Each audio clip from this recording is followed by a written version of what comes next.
Hello, my name is Ian Pelham Turner. Hello, my name is Buche Pacharada. And this is the Voice of Great Britain show on ALB UK television. Let's roll the titles and let's get on with the show.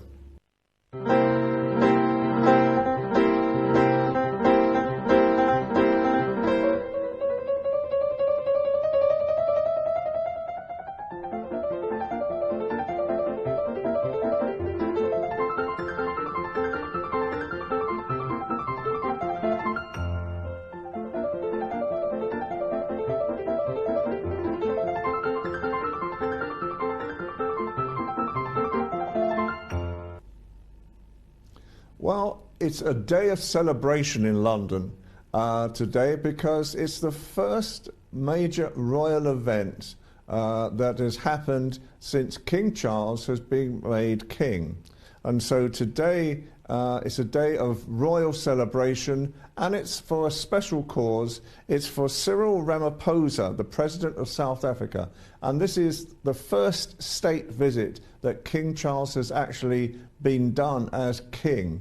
And it's a most amazing sort of situation that you'll see. So there were 2,000 troops, Busha, this morning lined up at Buckingham Palace to actually meet Cyril Ramaphosa. And also most of the royal family had turned up as well. The Prince and Princess of Wales now, William and Kate have turned up as well. And it's several days of celebration. Rishi Sunak, the Prime Minister, turned up as well. And it's the idea behind it is to actually show the pomp and the ceremony of how Great Britain became great in some ways. 2,000 soldiers, a 40-gun salute in Green Park, which is close to Buckingham Palace. I mean, the whole thing is being done to actually try and raise business opportunities for South Africa, from UK to South Africa, and from South Africa to UK. What do you think about all this pomp and ceremony? I think it's a good start of a King Charles being officially king now after the Queen Elizabeth. And what a great day, as we saw, having a beautiful sunny day, even though it's cold, and having a new Prime Minister, a new king. I've seen actually a very good side there, a good promising of what is started for King Charles. It's very colourful and it's full of tradition. Ramaphosa walked down a guard of honour with Charles as well. There will be a state banquet tomorrow. There's meetings with the Prime Minister, Rishi Sunak, as well, to try and gather more trade with South Africa. And apparently out of all the countries that Great Britain deals with in Africa is South Africa. It's our #1 trading partner. So let's hope it goes very well. Let's hope that the President is well blessed at the moment. He sees a lot of different things.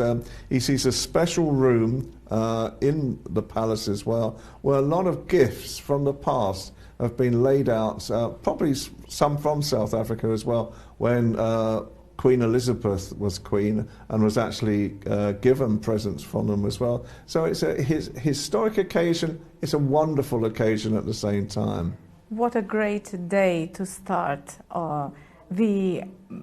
what a great day to start the first president to come from South Africa. Absolutely, and the state visit as well. So it just goes to show that Britain is back in business. Let's hope for. Shall we, how does the old saying is, break a leg, let's see what happens next. Well, hopefully not with Charles. Do you know, I noticed that he seemed to be slightly, I don't know, he seemed to be walking slightly stiffly this morning compared to Ramaphosa. I know Ramaphosa is a lot younger than him, but it was just something I noticed, and I think, oh goodness me, don't tell me Charles has got back problems now. I'm a glutton for back problems. I know all about these problems and knee problems, and it's my age, you see, and we're only sort of 2 years difference between Charles and myself, so So as I say, I just sort of took a sideways glance at how he was walking as well. And he was walking a bit stiffly, so hopefully he's okay. Probably it's just something that, not everyone noticed, only him and me. yourself, which is your job to which see is my that. job anyway to do this. Yeah. And so we move on from that now, and it is 30 years to today that Windsor Castle caught fire. Ian, do you remember just before the show we spoke about Windsor Castle? Yes. And you remember how much every tourist that come to Britain, they love to see Windsor. And I remember the fire, but I couldn't remember that it's been, I could not believe it it's been 30 years. And I told you it was just a few years back. And now everything is sorted, people go to visit, tourists are there. Yes. And I can't believe it's been 30 years. And as we see on the screen, it was one of the horrendous fires. Absolutely, and I think at the time, I think it cost something like about 80 million at that time to actually fix the fire as well. And it was started allegedly by a worker's lamp that caught fire onto a curtain.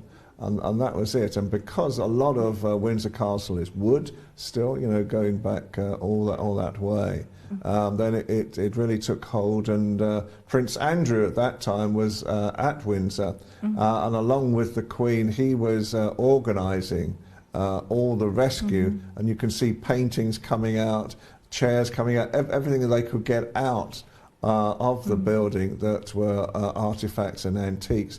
They were getting out in the business, and they managed to save a lot of that. And Andrew was very, very good at that time of actually making sure that everything came out, and he virtually saved a lot of Windsor Castle by himself. But I always remember the following day, and there was it was raining the following day after the fire. And the Queen turned up with an anorak, with a hood, a green anorak, and I can still see her face, and her face of absolutely downfall at what had happened, because Windsor Castle was her favourite castle. And she spent most of her childhood there, and she saw the remnants and the ambers still burning in the castle itself. So it must have been terribly, terribly sad. It was one of the few occasions when we've seen the Queen look so sad. And just thinking of the artwork and everything that actually has been with centuries there, and they've been destroyed in just on the fire. Probably memories of so many people there. So yes. Probably it must have been devastating. It was for us as people seeing that the castle is burning, let alone for her. It was a part of her life. It's just an amazing time. So we move on from that to something more pleasant and much more closer to my heart. I like cake. I have to say, I love cake. Who doesn't like cake? Tell me about it. As you can see, cake doesn't really like me because it seems to lay around my tummy for months, years afterwards. But I do adore cake. Ian, we all have that problem. Shall we say, not a problem, it's just something we have to deal with. A pleasure and a bit of a naughty side feeling to yourself. Absolutely, and I do like to be naughty at times, I must admit. So, what a selection of William and Kate's wedding cake is just about to be auctioned. It was produced by Sophisticated Cakes from Lincolnshire, and it was really the type of situation at that time where you can see the magnificence of the cake. It must have taken months of hard work, and I mean, I tried to get a sample of it myself, but unfortunately, protocol, and the guards stopped me from doing so. But it would have been a nice memory. But anyway, not to worry about that bit. But so it's going up for auction soon, and they expect to get hundreds of pounds. Is it the actual cake, the cake that is being made fresh and being sold? No. It's the actual wedding cake. So that is interesting, isn't it? It's the actual wedding cake. Who would have wanted the cake that is quite old. I think you see, there's a lot of royal watchers. There's probably, you know, and it's very significant for any royal collections to have a piece of the cake. And apparently, if memory serves me correctly, wedding cake, if it's stored properly, can actually store for years. It doesn't go off. Probably because of the sugary bit that covers the whole cake. It can stay in that state for a long time. And it's been put into... Did they eat cake in William, their own cake? Did they eat? Oh, yeah, you know... maybe it's been made a different one. No, it was just the one wedding cake, and it was, I mean, when you look at it, it was beautifully done, beautifully created by sophisticated cakes from Lincolnshire. And so, you know, it'll be interesting to see how much people pay for a piece of William and Kate's wedding. I quite like that fact. And we move on from that to King Charles once more. Now, you have been telling me something, and I'm thinking, oh my goodness, to put it mildly, tell me what you've just told me. This is not confirmed. It's just what I just overheard. It might not be the truth. So it's my job now to actually search on that one. There was the other day on the news that King Charles wanted to change so many protocols and procedures. One of them was, if I heard it correctly, said that he wants to change the name of Westminster Abbey to something. So that's why I said maybe I did not get it right. So do you have any news on that? Well, apart from me falling down in a faint. Because I stood there and I was like looking at the, you know, watching news, and I was like, is this for real? Did I get that? How can I turn the reporter to actually say the same thing? Because I was in a hurry to get to work and I could not get it. And I promised myself I'm going to go back to that news. Excellent. So I'll come back to you whenever I get it. Yeah. Heard of. I mean, Charles would then be changing 1,000 years of tradition, because I mean the reason why it was called an abbey in the first place, or Westminster Abbey, is that it was originally an abbey for Franciscan monks. So that's where it is, and it holds the strange title of Royal Peculiar. And a Royal Peculiar is an abbey that doesn't, or a church or a cathedral that doesn't have a bishop looking after it.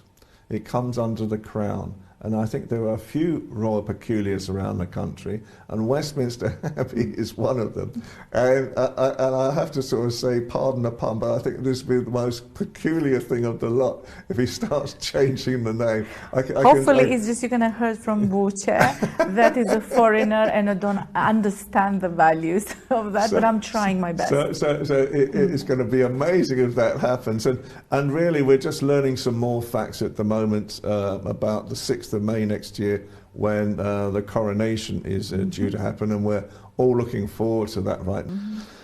And then I think we've got a short video now of the Prince of Wales, Prince William, talking about the Earthshot prizes that are due to be handed out in Boston early next month in December. So perhaps we can roll that tape. Good morning, everyone. Although it is the saddest of circumstances that means I cannot join you in person today, I am pleased to be able to join you in video form as you gather in New York for the Earthshot Prize Innovation Summit. Thank you to Jacinda and Mike for their very generous words. I am very grateful to the whole team at Bloomberg for hosting you all. During this time of grief, I take great comfort in your continued enthusiasm, optimism, and commitment to the Earthshot Prize and what we are trying to achieve. Protecting the environment was a cause close to my grandmother's heart, and I know she would have been delighted to hear about this event and the support you're all giving our Earthshot finalists, the next generation of environmental pioneers. Together in this room are the people and organisations who will help us to achieve the Earthshot mission, to repair, restore, and rejuvenate our planet within this current decade. That mission is not simple. Just as President John F. Kennedy so famously said, as he challenged the United States of America to unite behind the goal of putting man on the moon, we choose to do these things not because they are easy, but because they are hard. I know that the world is an uncertain place right now, that many families and communities across the globe are facing unimaginable challenges, from conflict to energy crisis and food shortages. While addressing these in the short term, we must also remain resolutely focused on tackling the greatest challenges that threaten our tomorrow. Because if we don't, the changing climate will only serve to entrench these immediate challenges into fundamental global issues, severely impacting the lives of each and every one of us. That is why our collective mission is so urgent. But there is huge reason to be optimistic. The 2021 cohort of Earthshot winners and finalists is evidence that we can succeed, that we can protect our world for our children, our grandchildren, and the generations that will follow them. These pioneers exemplify the leadership needed in this decade of change. They include inspiring activists, brilliant innovators, a forward-thinking city, and even an entire country making a real difference. But they cannot do it alone. This must be a team effort. We must come together behind their innovative solutions to ensure they reach their full potential with pace and scale. We must collaborate in new ways, and we must be courageous. And as the Moonshot inspired a great decade of technological transformation, our Earthshot decade must inspire action, creativity, and collaboration around the globe. Together, we need to ensure the transition to sustainable solutions is the fastest and most endemic change the world has ever known. I know that by discovering, awarding, celebrating, and scaling solutions that repair and regenerate our planet, we can inspire that urgent action. So today, as you hear the incredible stories of last year's finalists, I invite each of you to join me on this journey, because this is just the start. In a few weeks' time, we will unveil our 2022 finalists before we take the next step in our mission and head to Boston to announce the second annual cohort of Earthshot Prize winners. I can think of no better home for the Earthshot Prize in its second year than the birthplace of President John F. Kennedy, from whom we have taken so much inspiration. I'm delighted that his daughter, Ambassador Caroline Kennedy, is with you at the summit today. Both Catherine and I are so excited to be coming to Boston in December, and we look forward to seeing you all very soon. Thank you.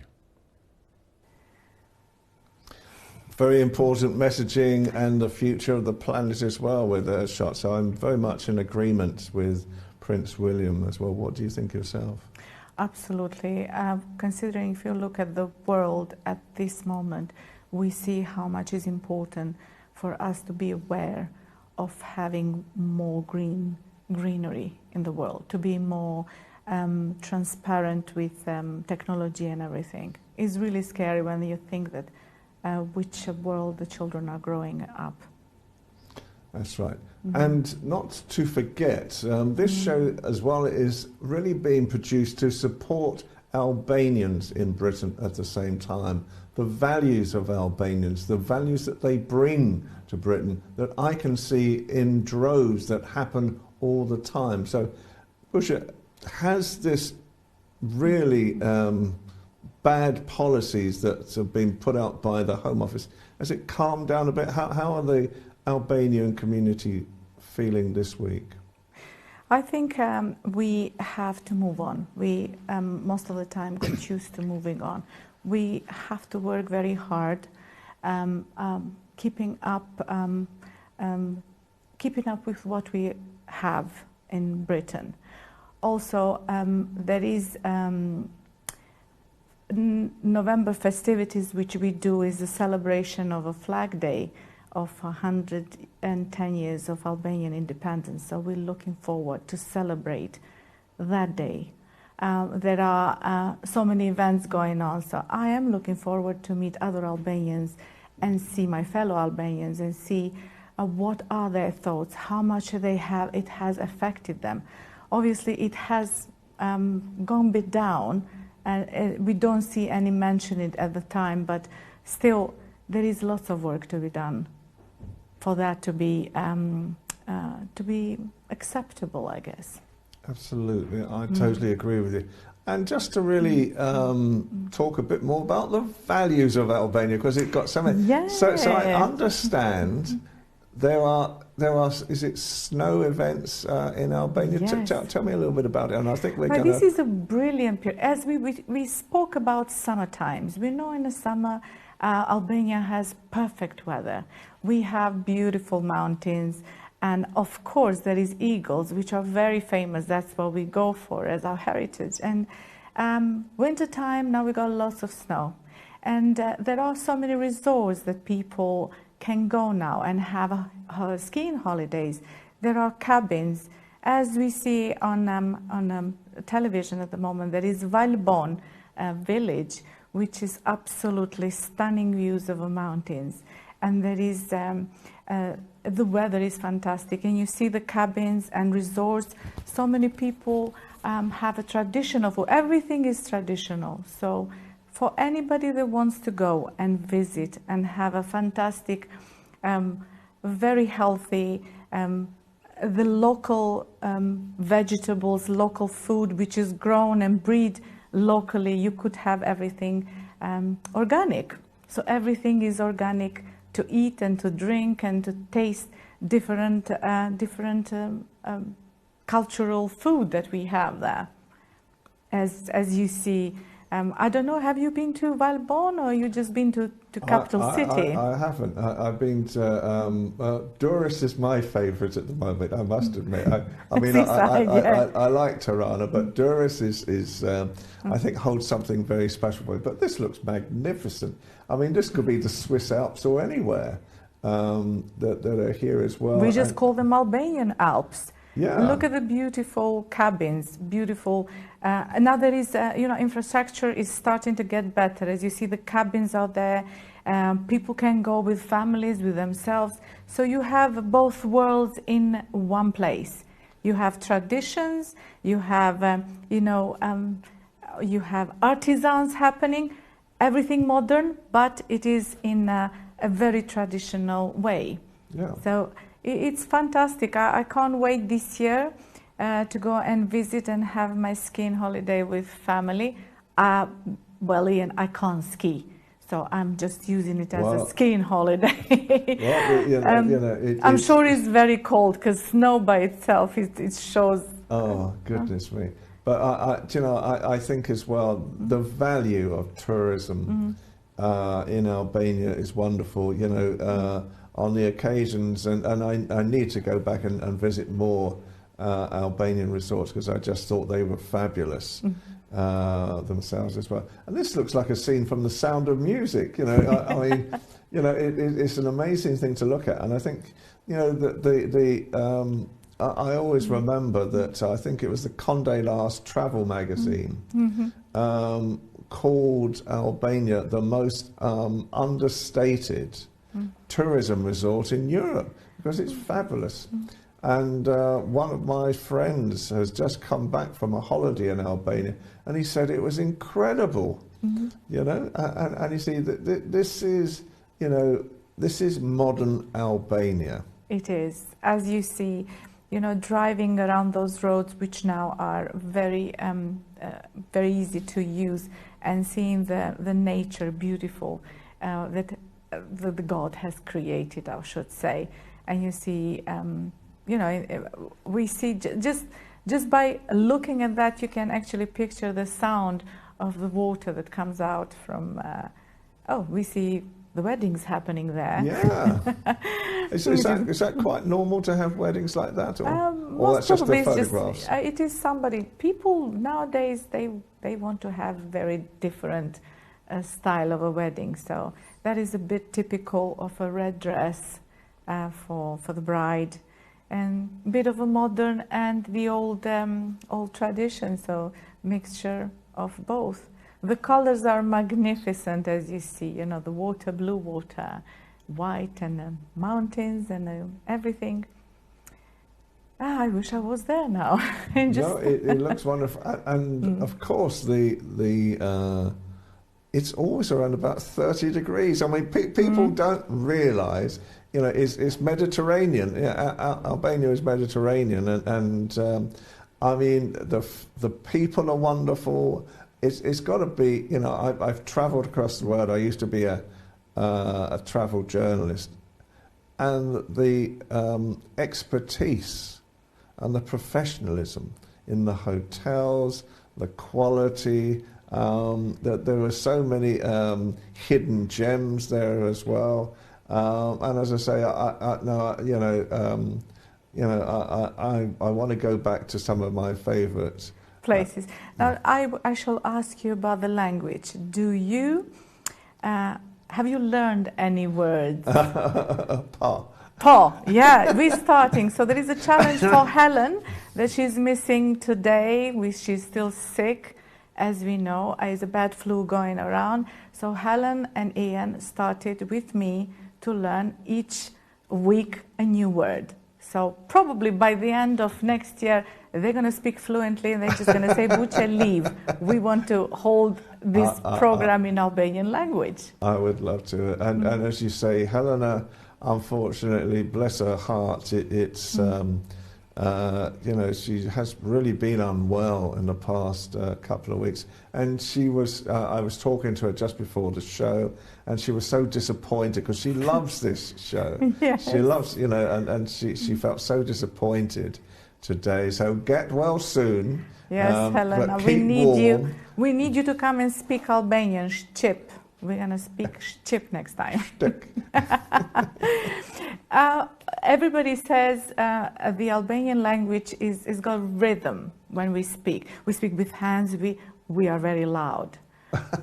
What do you think when me and Mike and our colleagues in television, when we speak to one another? Do you think we're fighting or we speaking loudly? Do you know, I remember one of the first times I was taken to an Albanian business meeting. Right. And it was with the head or the owner of the studio, Helidon Castrati. And it started off quite passively, and the voices grew louder and louder, and they were banging the tables in the end. And I'm thinking, what is going on? Because I have this horrible feeling that you know, World War III was just about to break out. And then Helidon, bless his heart, afterwards, he said, no, this is just the normal way of doing things, discussing business, and you know, and everybody wants to make their point. And I think that one of the most endearing things as well is that when you're taken for a meal, and you took me for a meal the other day, you insisted on paying. And this is like a battle that goes on one of the Albanian community, because everybody wants to pay for the thing, and this battle ensues as well. So it's the most endearing qualities. And the other thing I enjoyed immensely, which I think is such a good thing to do, everything, as I understand it, everything stops in Albania at 11 o'clock in the morning, and they have coffee. You know, we like our coffees. We like to have this me time.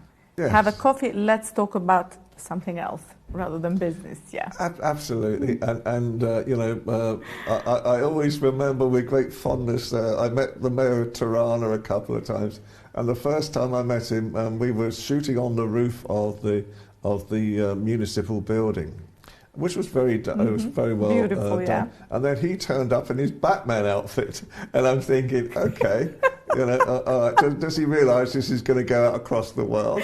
And I think he'd been at a children's party beforehand, and he was magnificent. He was absolutely magnificent, and the whole thing about you know, the wonderful qualities of Albania. It's you know, you're a happy race, I think. You're a positive race as well. And long may it continue. Thank you. Yes. So that's our show for today. I'd like to thank Helidon Castrati for allowing us again on ARB UK Television to create the voice of Great Britain.